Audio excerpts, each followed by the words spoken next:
All alone, there's not much a carbon atom can do. But the instant carbon grabs onto other atoms, carbons, hydrogens, oxygens, then... I'm a fuel. That's methane. Now watch this. This is ethanol. Another fuel. And check out this one. Now we're a sugar. You're fructose, aren't you? You want to see glucose? No, thank you. What about sucrose? No, thank you. What about French toast? No, thank you. The point here is there's almost no limit to the kinds of structures that carbon can form. But the thing to remember is that when a carbon atom grabs onto another carbon atom, it does so with considerable force. Atoms make tight, energetic connections.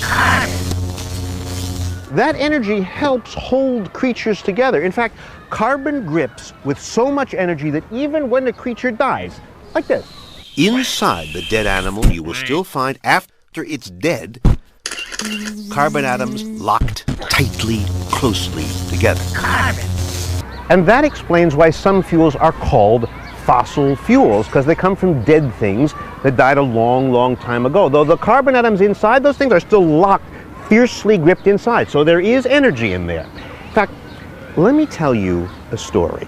A long, long time ago, in a part of the world we now call the Middle East, there was once a sea, and in that sea there were little creatures called zooplankton, kind of like jellyfish. And they'd swim around all day long, filled with carbon atoms gripped inside, and then, of course, they died.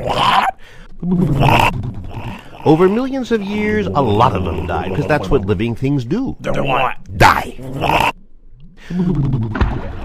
So all their corpses, lots and lots of corpses, sank to the bottom of the sea, where under pressure they gradually squeezed themselves into a mush still filled with carbon atoms, still fiercely gripped together, that we call oil.